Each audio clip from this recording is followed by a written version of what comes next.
আসন্ন কোরবানির ঈদকে সামনে রেখে নোয়াখালীর খামারগুলোতে এখন চলছে কর্মব্যস্ততা। সারা বছর যত্নে আর শ্রমে লালন পালন করা দেশীয় গরু নিয়ে এখন হাটে নামার প্রস্তুতিতে ব্যস্ত সময় পার করছেন খামারিরা। জেলার জিরতলী ইউনিয়নের ফজিলপুর গ্রামের মুন্সিবাড়িতে অবস্থিত পপুলার ডেইরি অ্যান্ড এগ্রোতেও চলছে শেষ মুহূর্তের ব্যস্ততা। খামারে সারি সারি গরু, কর্মচারীদের ব্যস্ত পদচারণা আর ক্রেতাদের আনাগোনায় জমে উঠেছে পুরো পরিবেশ। বর্তমানে এই খামারে রয়েছে প্রায় 250টি গরু। কোরবানির জন্য প্রস্তুত করা হয়েছে 300 কেজি থেকে শুরু করে 850 কেজি ওজনের বিভিন্ন জাতের গরু। এর মধ্যে সবচেয়ে বেশি আকর্ষণ কাটছে কালো মানিক নামে পরিচিত প্রায় 850 কেজি ওজনের বিশাল আকৃতির একটি গরু, যার মূল্য চাওয়া হয়েছে 10 লাখ টাকা। দূর দূরান্ত থেকে গরুটি দেখতে আসছেন ক্রেতারা। দেখলাম যে খুবই সুন্দর গরুগুলো, একটা কোয়ালিটি খুবই ভালো, গায়ের রং কালার সব কিছু মিলে আর কি। তো এখানে কালো মানিক যে গরুটা আছে ওটা ওনারা 10 লাখ টাকা চাইছে, আমি 7 লাখ টাকা বলছি। তো এটার মধ্যে মানে আমরা আসলে ডিসাইড করতেছি আর কি। এক পর্যায়ে হয়তো গরু, সবচেয়ে বড় কথা হচ্ছে আমার গরুটা পছন্দ হয়েছে আর কি। তো এই গরু পছন্দ হয়েছে এবং ফার্মটা ঝকঝকে একদম পায় পরিষ্কার। খামার সংশ্লিষ্টরা জানান, সারা বছর পরিকল্পিত পরিচর্যা ও প্রাকৃতিক খাদ্য ব্যবস্থাপনার মাধ্যমে গরুগুলো প্রস্তুত করা হয়েছে। আমরা আমাদের গরুগুলার ন্যাশনাল খাদ্য খাওয়াই। আমরা আমাদের গরুগুলার ঘাস, খড় এবং আমরা পাতে একটা ভুসি বানাই নিজেরা। এই ভুসিটা আমরা খাওয়াই এবং ধান, সোয়াবিন, ভুট্টা, পাতা ভুসি দিয়ে আমরা নিজেরা একটা ভুসি রেডি করি। আমরা বাজারের কোনো কেমিক্যাল খাদ্য ব্যবহার করি না। এখন পর্যন্ত আলহামদুলিল্লাহ এই খামারের যথেষ্ট সুনাম আছে, কেউ নিয়ে কোনো রকমের কোনো কমপ্লেন আসে নাই। সুলভ মূল্যে আমরা দিচ্ছি কাস্টমারের চাহিদা অনুযায়ী, যেহেতু বাইরেও গরু যায় আর এলাকার ভিতরে আমরা এই সমস্ত গরু ধরে নিচ্ছে।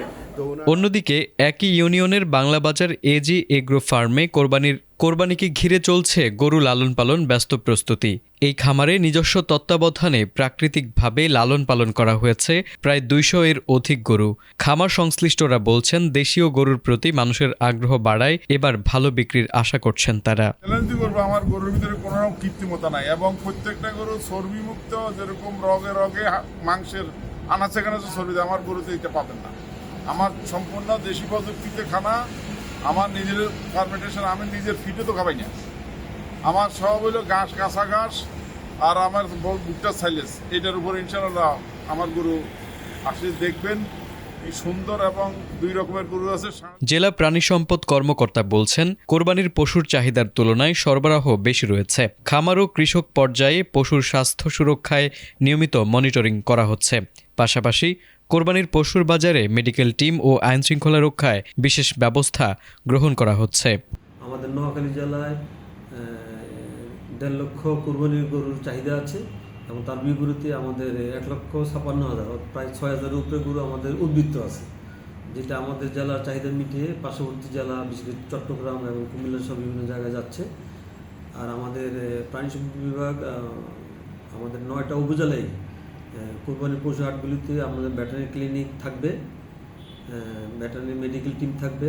তারা কোনো গবাদি পশুর কোনো সমস্যা হইলে তারা সাথে সাথে এটা চিকিৎসা দিবে এবং এটা জেলা পর্যায়ে থেকে, প্রশাসন থেকে শুরু করে সবাই অবগত আছেন। সতর্কতামূলকভাবে আমরা জাল টাকা শনাক্তকরণের মেশিন বড় গরুর হাটগুলোতে আমরা দিয়েছি এবং একই সাথে পুলিশের সাদা পোশাকে এবং পোশাকে পুলিশের নিবিড় পর্যবেক্ষণে আছে বিষয়টা। আর গরুর হাট যাতে মহাসড়ক বা সড়কে বসতে না পারে, এই বিষয়ে আমরা তৎপর আছি, যাতে একটা সুশৃঙ্খল সুন্দর ঈদ আমরা উদযাপন করতে পারি সে বিষয়ে।